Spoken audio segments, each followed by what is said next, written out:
I bled out on an operating table while my family posed for photos at a charity gala. That's not even the worst part. I died for 78 seconds while my sister accepted a humanitarian award. My name is Peyton, and until that night, I was the backbone of the Lowe family. The fixer. The responsible one. The daughter who'd drop everything at 3 a.m. because Mum was having another meltdown about Dad's latest business failure, or because Jade needed someone to bail her out of whatever mess she'd created.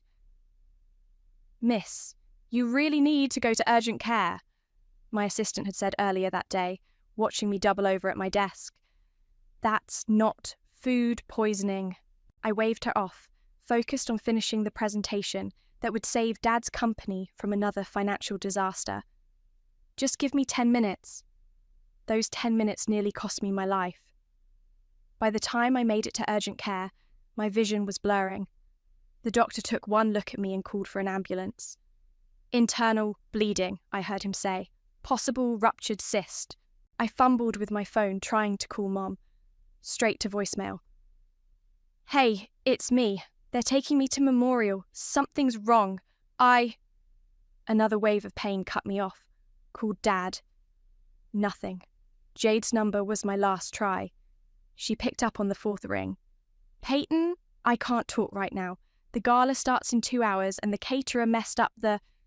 "Jade, I'm in an ambulance. They think something's ruptured." "Oh my God, seriously, tonight of all nights. You know this is my moment. I'm getting the Young Humanitarian Award." The paramedic grabbed my phone as my eyes rolled back.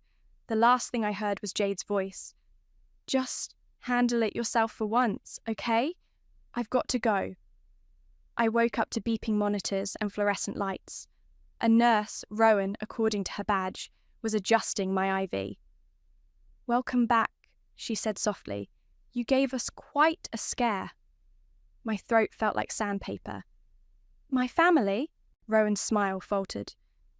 "We called all your emergency contacts when you went into surgery, left messages." "How long was I..." "The surgery took 4 hours. You've been out for about 6. My phone sat on the bedside table. No missed calls, no texts, just an Instagram notification. Jade Lowe tagged you in a photo. With trembling fingers, I opened it. There they were.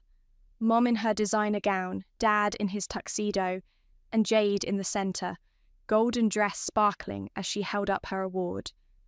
The caption read, "Family is everything. Couldn't have done this without their endless support." To Blessed. The timestamp showed it was posted while I was in surgery. "Your doctor will be in shortly," Rowan said, touching my arm gently. "You should rest." I nodded, unable to speak. My body felt hollow, and not just from the surgery. Dr. Warner arrived minutes later, clipboard in hand. "How are you feeling, Peyton?" Like I was gutted. My attempt at humour fell flat. "That's not far from the truth. The ruptured cyst caused severe internal bleeding. We almost..." He paused, consulting his notes. "There's something you should know. During the surgery, there were complications." I stared at the ceiling, already knowing what he'd say. "Your heart stopped. For 78 seconds, you were clinically dead." A laugh bubbled up in my throat. Harsh, foreign. 78 seconds. That's specific. "We document everything precisely." He studied my face. "Is there someone we can call for you?" I looked at my phone again. Still nothing. 10 hours had passed since my first call for help. "No," I said, my voice steadier than I felt. "There's no one to call." After Dr. Warner left, I opened my photos, scrolled back through years of family moments I'd captured. Birthdays, holidays, celebrations. Always behind the camera, never in front. Always the one making sure everyone else was taken care of. Positioned perfectly, smiling just right. My finger hovered over the delete button. Rowan returned with pain medication. "Your sister called while you were talking to the doctor. Said she hopes you're feeling better and asked if you could transfer some money for the gala's after-party expenses. I closed my eyes, feeling the morphine spread through my system. Did she ask if I was alive? No, Rowan said quietly. She didn't. For 78 seconds, I had been dead. Now, lying in that hospital bed, I made a decision. Those 78 seconds would be the last thing I'd ever give my family. I didn't know it then, but that night, while my heart stopped on an operating table, was when I finally started living. The morning after surgery, I scrolled through social media from my hospital bed, watching my family's perfect life play out in filtered squares.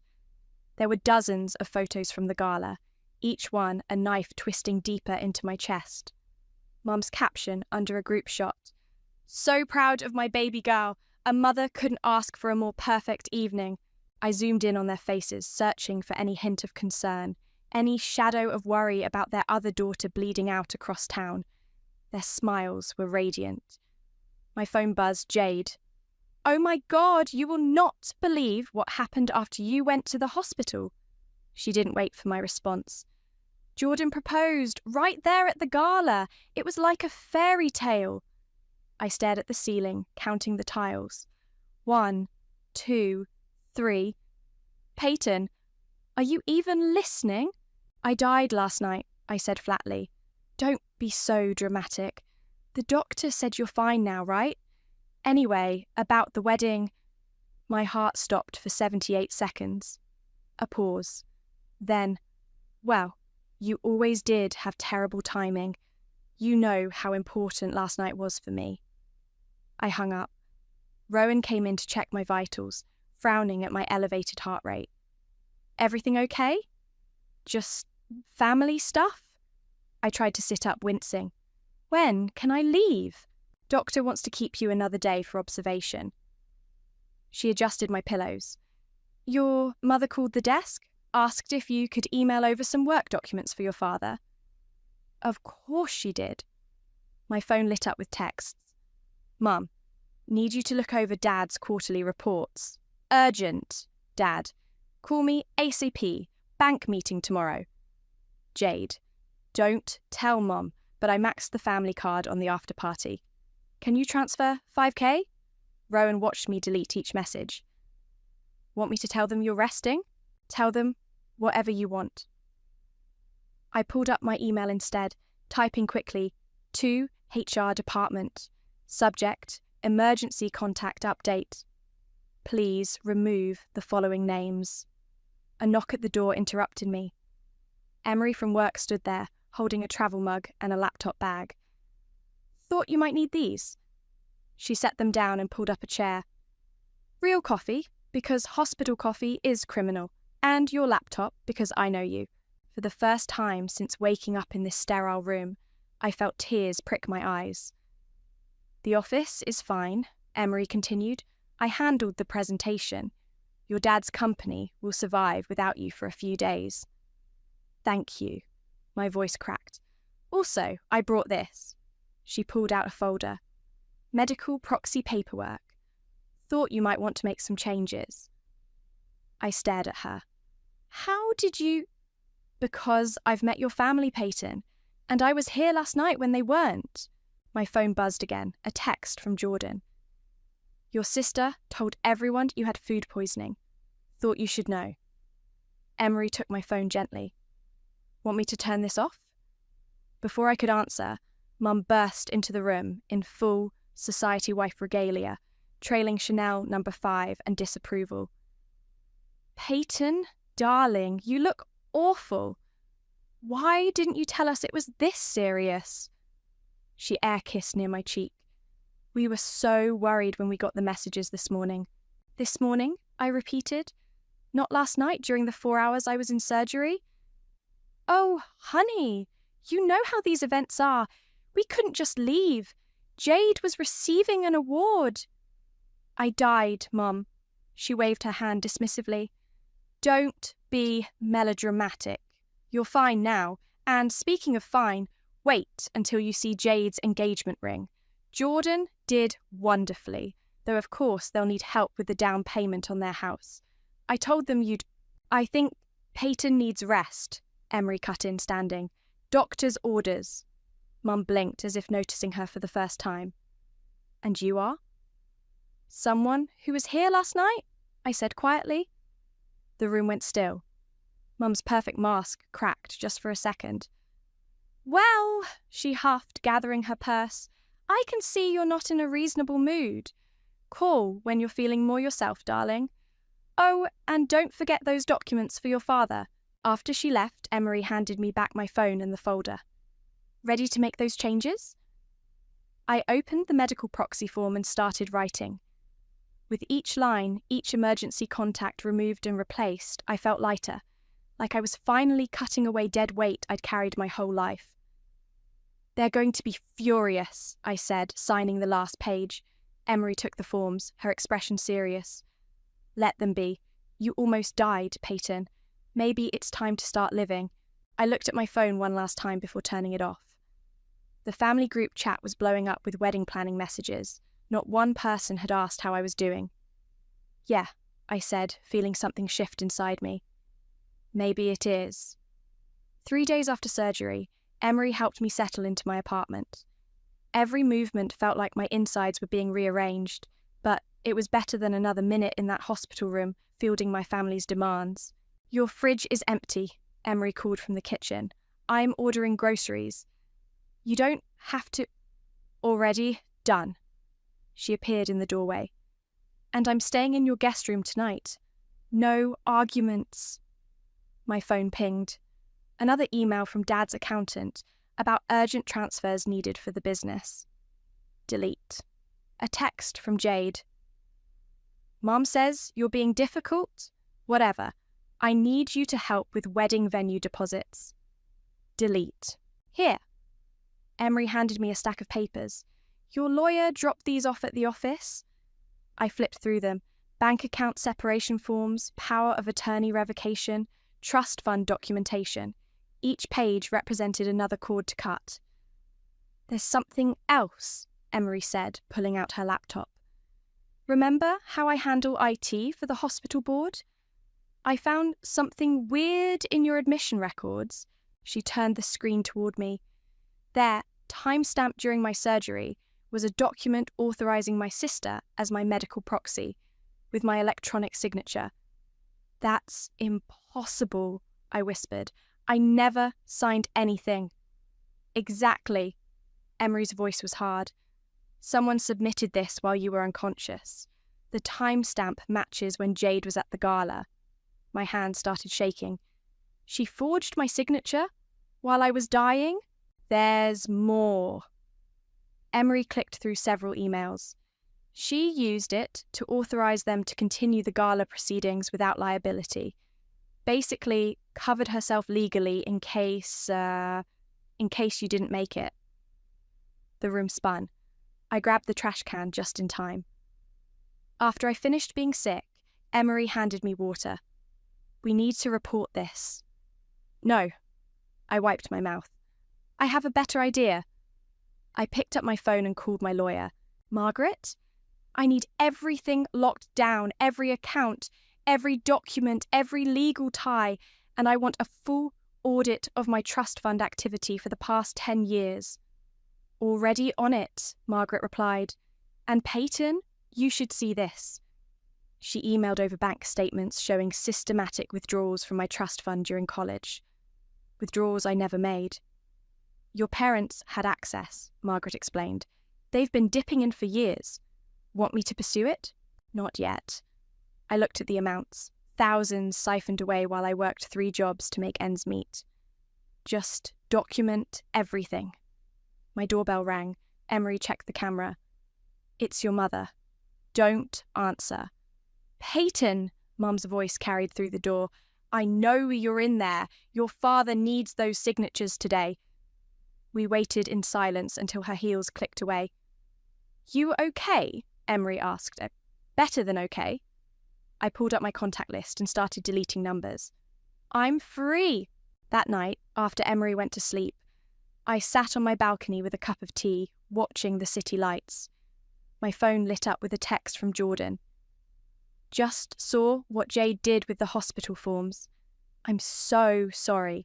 For what it's worth, I'm calling off the engagement. I wrote back, thank you for telling me. Then I opened my laptop and began writing. To all hospital administrative staff subject, fraudulent documentation. Notice I'm writing to report unauthorized access to my medical records. 2. Family. Financial advisor. Subject, account separation notice. Effective immediately, please remove my name from all shared accounts. 2. HR department. Subject, emergency contact final update. Please remove all previously listed family members. Each email felt like setting down a weight I'd carried for years. My phone buzzed again, Jade calling. For the first time in my life, I hit block. The next morning, Emery made coffee while I checked my emails. Confirmations rolled in, accounts separated, medical records secured, legal barriers erected. Your sister's been calling the office, Emery mentioned. Says it's an emergency. It always is. I sipped my coffee. Did she say what kind? Something about wedding vendors threatening to sue over bounce checks. I smiled. Sounds like her problem. You know they're going to escalate, right? Let them. I showed her my phone. Dozens of missed calls, hundreds of texts. I'm done bleeding for people who wouldn't even notice if I bled out. Emery squeezed my shoulder. Want to get breakfast? There's a new place downtown. Actually, I said, I think I'm ready to go back to work. You sure? It's only been... I'm sure, but first... I pulled up my email one last time. To Jade. Subject, hospital records.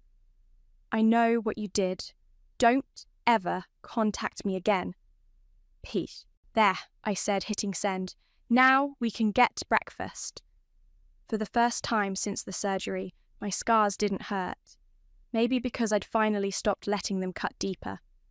Your mother's in the lobby again, my assistant Sarah announced through the intercom. 3rd time this week. I didn't look up from my computer. Standard response. I'm sorry, Mrs. Lowe, but Peyton's in meetings all day. Through my office window, I watched Mum's perfectly coiffed head bob angrily as she argued with security. Same script, different day. It had been 3 weeks since I'd blocked their numbers, and they still hadn't gotten the message. My office phone rang. The front desk. Miss, your sister's here too now. Of course she was. I grabbed my coat and laptop. Sarah, I'm working from home. If anyone asks... Meetings all day, got it. I was halfway to the emergency stairs when Jade's voice rang out. Peyton, stop right there. Instead, I walked faster. You can't ignore us forever. She clicked after me in her heels. Mum's crying every day. Dad's business is falling apart. My wedding vendors are threatening legal action. I spun around. Sounds rough. Maybe forge some more documents to fix it. She paled. That's not... I didn't... Save it. I saw the timestamps, Jade. You committed fraud while I was dying. I had to. The gala was too important. More important than my life? Yeah, you made that clear. I turned away. Goodbye, Jade. Wait! She grabbed my arm. Please, I need your help. The wedding venue's suing for $60,000, and Jordan's not returning my calls, and... I yanked free. Not my problem. But you're my sister. Funny, I wasn't your sister when I was bleeding out. The emergency door clicked shut behind me, cutting off her protests. At home, I poured a glass of wine and opened my laptop. Another email from Margaret, my lawyer. Trust fund audit complete.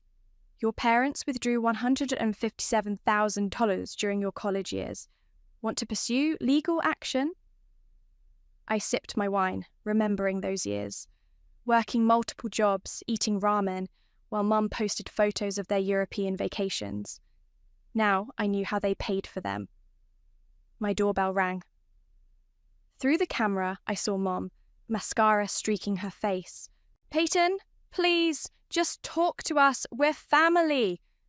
I turned up my music to drown out her voice. My phone lit up, a text from Emery. "Therapy at 7? I'll drive." "Yes, please," I replied. Dr. Lisa's office felt safer than my apartment lately. She looked up from her notes as I settled into the familiar chair. "Rough day? Family ambush at work." I stared at my hands. "They're getting desperate." "How does that make you feel?" "Nothing." I met her eyes. "That's the weird part. I feel nothing." She nodded. "Tell me about when you started feeling nothing." A memory surfaced.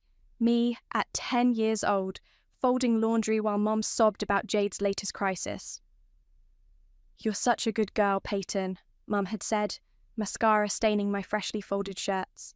"So practical. At least I have one daughter I can rely on." I told Dr. Lisa about that day, about all the days that followed, about being the family ATM, therapist, and fixer while Jade got all the attention. "You were parentified," Dr. Lisa said, "made responsible for your parents' emotional and financial well-being from a young age. And now I'm abandoning them. Are you? Or are you finally allowing them to face consequences?" Before I could answer, my phone buzzed, a number I didn't recognize. "Hello? Peyton?" It was Jordan. "We need to talk. In person. It's important." I hesitated. "It's about something I found on your mum's phone. Something you need to hear." Dr. Lisa watched me carefully. "Everything okay?" "I don't know," I stood up, "but I'm about to find out." Jordan was waiting at a coffee shop downtown, looking nervous. He slid his phone across the table. "I found this while helping your mum with her phone settings. It's from 15 years ago. She never deleted it." I pressed play. Mum's voice filled my ears, younger but unmistakable. "I can't do this anymore, Sarah. You don't understand. Peyton wasn't supposed to happen. We kept her because your father was afraid of how it would look. But I never wanted... God, I sound horrible. Delete this message." The recording ended. My hands didn't shake. My eyes stayed dry. "I'm sorry," Jordan said quietly. "I thought you should know." I handed back his phone. "Thank you." "What are you going to do?" I gathered my things, feeling strangely light. "Nothing. They're going to do it all to themselves." Outside, the sun was setting. I texted Emery. "Want to help me look for a new apartment? Thinking it's time for a change?" Her reply was instant. "Already looking? Wine and real estate websites tonight?" I smiled, walking away from the coffee shop, from Jordan, from the last threads of my old life. "Perfect," I wrote back. "I'm ready for something new." 6 months passed like a deep breath finally released. My new apartment overlooked the river, far from my old neighborhood. No more surprise visits, no more family ambushes. Just peace. "Happy birthday!" Emery burst through my door with a cake and a bottle of champagne. Behind her, a small group of friends filtered in. Actual friends, not the society connections Mum had forced on me. "You didn't have to..." "Shut up and blow out your candles," Emery laughed. For the first time in my life, I celebrated my birthday without a single family obligation. No last-minute crisis to solve, no checks to write, no emotional fires to extinguish. My phone buzzed. Email from Dad. "The bank is foreclosing. Your mother's hysterical. We need $200,000 by Friday or we lose everything. I know you're going through a phase, but family helps family. Call me." Delete. "Earth to Peyton." Emery waved her hand in front of my face. "Present time." They'd gotten me thoughtful gifts. A camera for my new photography hobby. Books I'd mentioned wanting to read. A spa day package. No strings attached, no hidden obligations. "Speech!" someone called out. I raised my champagne glass. Thank you all for... My doorbell rang. Through the camera feed, I saw Jade, mascara streaked down her face. Don't answer it, Emery said quietly. Peyton, please! Jade's voice carried through the door. Everything's falling apart. Jordan left me, the wedding's cancelled, Dad's losing the house. I need my sister. My friends looked uncomfortable.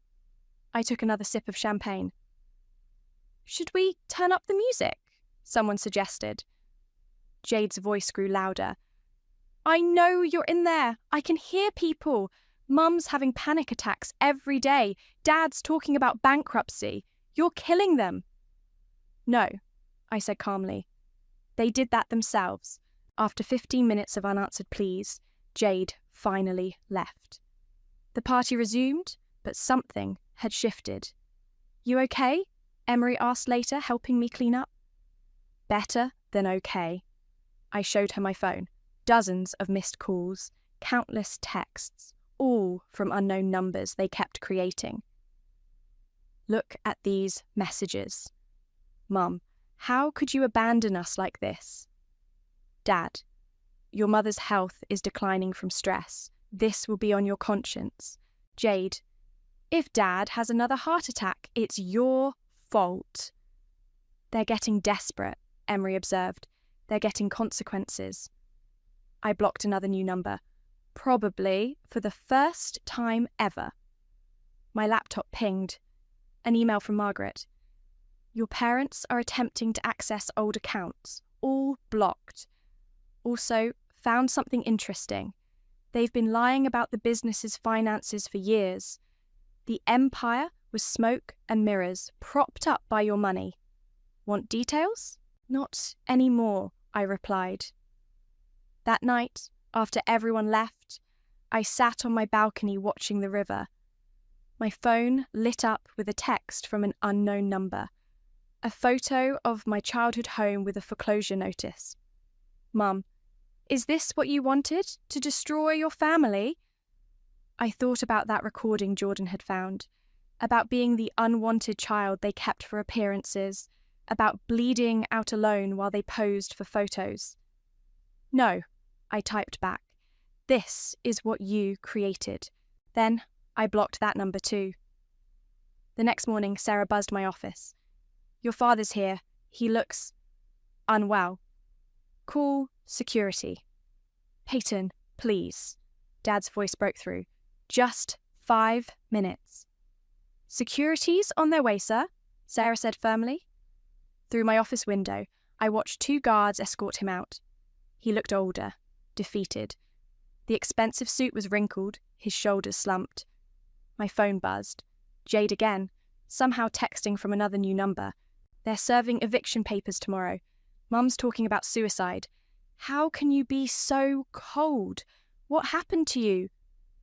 I stared at the message for a long time before replying. I died for 78 seconds. Remember? Then I turned off my phone and opened my laptop to book a vacation. Somewhere far away. Somewhere new. Emery popped her head in. Lunch? Actually, I said, how do you feel about Thailand? She grinned. For lunch? Ambitious. For 2 weeks, next month, I need a change of scenery. Running away? No. I showed her the flight options. For the first time in my life, I'm running towards something. Count me in. She sat down to help plan. Your family's going to implode while you're gone. They've been imploding my whole life. I clicked book now on 2 tickets. I just won't be there to catch the pieces anymore. As if on cue, my office phone rang. Mum's newest number. I unplugged it without breaking stride. So, I said to Emery, beach resort or city hotel? The silence in my office felt like freedom. We need to talk. Jordan stood outside my office looking grim. It's worse than you know. I checked my watch.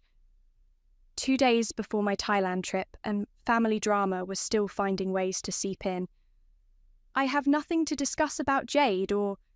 This isn't about Jade. He glanced around. Can we go somewhere private? At a nearby coffee shop, Jordan pulled out his phone. "Remember that voicemail I showed you? About you being unwanted? There's more." My stomach clenched. "I don't need—" "Trust me, you do." He pressed play. Mom's voice filled the space between us. "Sarah, I did something terrible. The trust fund. Theodore and we've been taking more than just college money. Peyton's inheritance from her grandmother. We spent it all. Years ago. The documents we showed her were fake. If she ever finds out—" The recording cut off. My coffee turned to acid in my stomach. "There's one more," Jordan said quietly. "From last week. Another recording. The bankruptcy papers are ready. Once we file, Peyton will have to help. She's always been our safety net. She'll cave when she sees how bad it is. She has to. We've got nothing left to sell except—" "Except what?" I asked, though I already knew. "Your grandmother's house. The one you think you inherited. They sold it 3 years ago. The world tilted sideways. That house was my escape plan since childhood. The place I'd hide when Mum's screaming got too loud or Jade's drama too suffocating. Grandmother had left it to me specifically, knowing I'd need a sanctuary." "How did you get these?" "Jade's been recording your mum's breakdowns for years. Blackmail material, I think. I found them when I was moving my stuff out." My phone buzzed. Emery. "Emergency at work. Your dad showed up drunk. I have to go." I stood up. "Thank you, Jordan. For everything." "There's one more thing." He hesitated. "They're planning something big.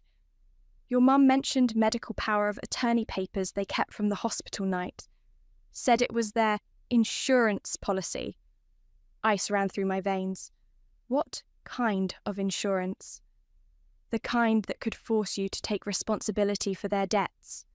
They're desperate, Peyton. Be careful."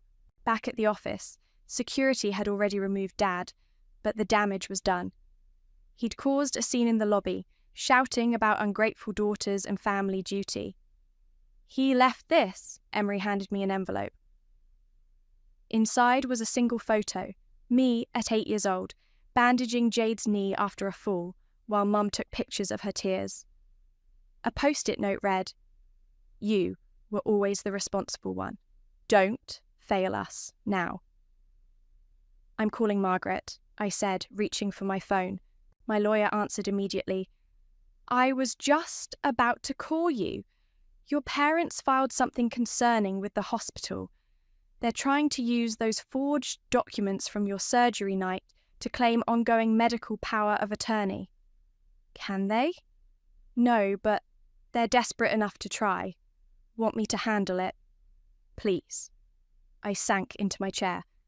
"And Margaret? Check if they sold my grandmother's house." Her silence was answer enough. "Already on it," she finally said. "I'll add it to the fraud investigation." After hanging up, I stared at the photo Dad had left. That little girl with the bandages, always ready to fix everyone else's wounds while hiding her own. My phone lit up. A text from an unknown number. A video. Against my better judgment, I played it. Mom appeared, mascara running. "Peyton, baby, please. We're about to lose everything. Your father, he's not well. The doctors say his heart. Please, call us. We need you. You're our daughter." I zoomed in on her face, searching for any genuine concern. All I saw was manipulation. Emery knocked softly. "Security footage shows your mum in the parking garage." "Of course she is." I grabbed my coat. "Back door." Already called a car. As we snuck out through the service entrance, my phone exploded with notifications. Flying monkeys, family friends, distant relatives, all suddenly concerned about my cruel behaviour. "Your mother's worried sick. How could you abandon your family? Your father might not survive this stress." Each message made me more certain of my decision to leave. Still want to move up that Thailand trip? Emery asked as we drove away. I looked back at my office building, where Mum was undoubtedly still waiting to ambush me. At the life I'd spent decades propping up for people who'd sell my inheritance behind my back. Actually, I said, why wait? Let's go home and pack. Now? But the tickets are changeable. I pulled out my phone. I'm done waiting for their next move. It's time to make mine. As we drove away, I deleted every unread message without opening them. Let them scheme and manipulate. I'd be on a beach halfway around the world, finally living my own life. The irony wasn't lost on me. They'd sold my sanctuary, not knowing I'd build my own, far beyond their reach. The call came while I was watching sunset from a Thai beach, toes in the sand, not a family crisis in sight. Unknown number, but something made me answer. Is this Peyton? A tired voice I didn't recognise. This is Memorial Hospital. Your father had a stroke. He's in critical condition. The waves kept rolling in. My heart kept beating. The world didn't stop. I'm not listed as his contact anymore, I said calmly. You're still on one form as medical proxy. We need authorization for... Check again. All those documents were forged. Silence. Papers shuffling. I see the fraud report now. I'm sorry to have bothered you. I hung up and turned back to the sunset. My phone immediately lit up with messages. Jade. Dad's dying and you're on vacation? You heartless bitch. Mum. How dare you? Get back here immediately. Unknown numbers. Your father needs you. Emery looked up from her beach chair. Everything okay? Dad had a stroke. I took a sip of my coconut water. They're trying to guilt me into coming back. Are you? No. More messages flooded in, each one more desperate than the last. Mum. The doctors need approval for surgery. Your father could die. Jade. His blood will be on your hands. Family friend. How can you be so cruel? They're your parents. I forwarded everything to Margaret.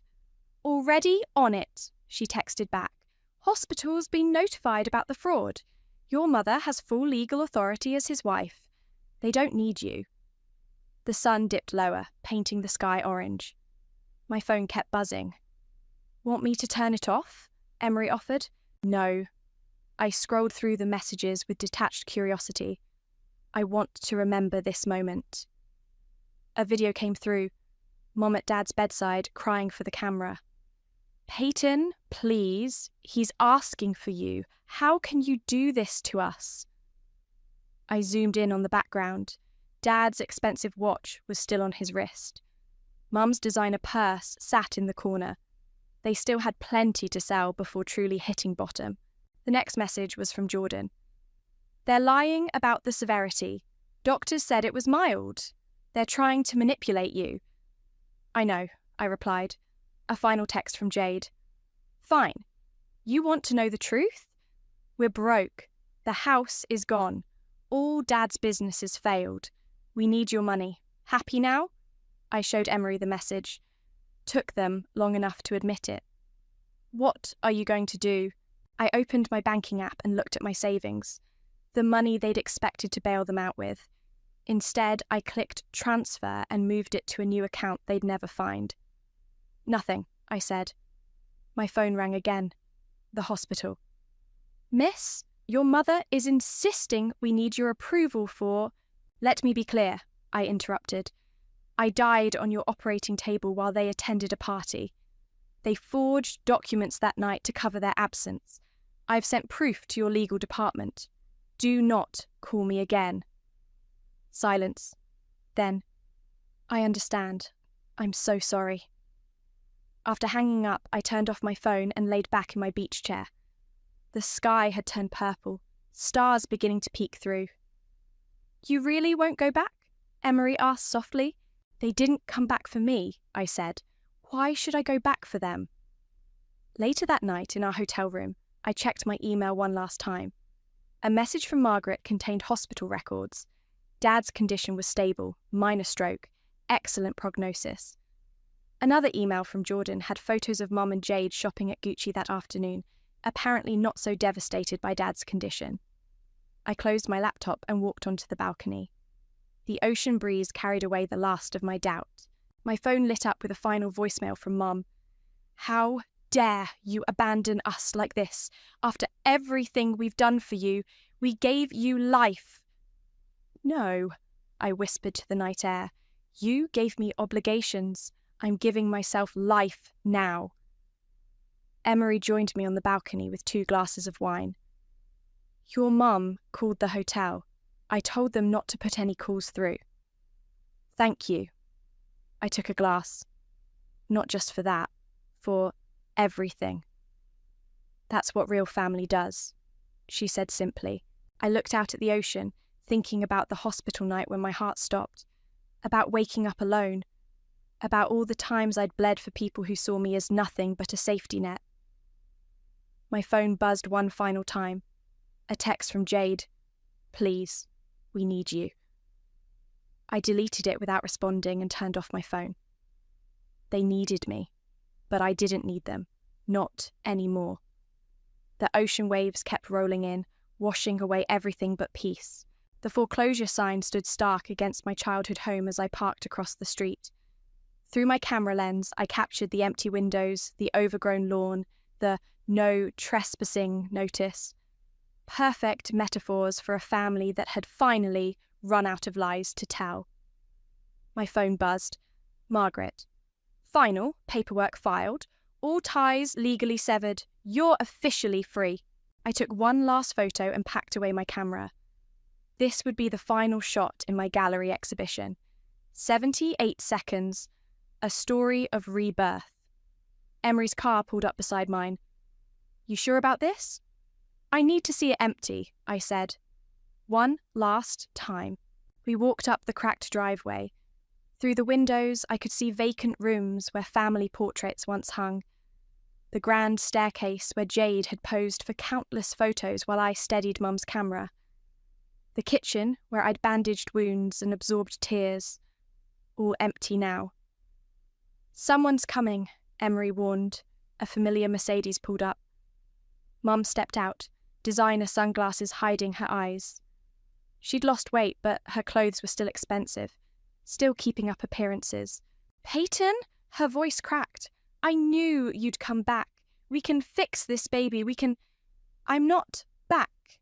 I raised my camera. "Just documenting the end." "The end?" She laughed sharply. "We're your family. There is no end." There was. I lowered the camera. 78 seconds of it while you posed for photos. That again? Why can't you let it go? We've lost everything because of your stubbornness. "No," I said quietly. "You lost everything because your lies finally caught up. How's Dad's critical condition?" She flinched. "He's recovering." "In the vacation house you claimed you couldn't afford? The one you bought with my grandmother's money?" "We did what we had to for this family." "For appearances," I corrected. "Always for appearances." A second car pulled up. Jade stepped out, no longer looking like the golden child. Her designer clothes were gone, replaced by department store basics. "Of course you'd show up to gloat," she spat. "Happy now? We're ruined." "No," I said. "You're just finally living in reality." "Reality?" She stormed forward. "Reality is you abandoned us. Left us with nothing." "Nothing?" I laughed. You have exactly what you earned. What you built. I just stopped building it for you." "We're your family," Mom pleaded again. "No." I raised my camera, capturing their desperate faces. "You're my past. And this," I gestured to the empty house, "this is your karma." "Karma?" Jade scoffed. "For what?" "For leaving me to die, for forging documents, for stealing my inheritance, for making me believe I was worthless except as your safety net." I lowered the camera. "But mostly for teaching me exactly what family isn't supposed to be." Mom stepped forward, reaching for me. "Please, baby." We can start over. No, I said firmly. We can't, because I died that night. The daughter you could manipulate, the sister you could exploit. She bled out on that operating table. The woman who came back, she doesn't need your approval anymore. I turned to leave, but Jade grabbed my arm. You can't just walk away. Watch me. I pulled free. My exhibition opens tonight. It's called 78 Seconds. You should come see what death taught me about living. Back in my car, I watched them through my rearview mirror. 2 broken women standing in front of an empty house, all their manipulation tactics finally useless. You okay? Emery asked softly. Better than okay. I started the engine. I'm free. At the gallery that evening, my photos told the story. The hospital room where I died. The empty chairs where family should have sat. The foreclosure sign. The final shot. Mom and Jade, desperate and small, in front of their lost kingdom. The plaque beside it read, Sometimes karma isn't revenge. Sometimes it's just stepping away and letting people face the consequences of their own actions. Jordan found me by the champagne. They're here, he whispered. Your family. No, I corrected, watching Mom and Jade slink through the crowd, seeing themselves exposed on every wall. They're just people I used to know. I raised my glass to them as they stared at the hospital photos, at the documented evidence of their absence. They left quickly, finally understanding. Their power was gone. Emery clinked her glass against mine. To 78 seconds. No, I smiled, watching them retreat. To everything that came after. Through the gallery windows, I watched them drive away for the last time. My heart beat steadily, strongly, marking the rhythm of my new life. One where family was chosen, love was earned, and silence spoke louder than manipulation ever could. I was finally, truly alive.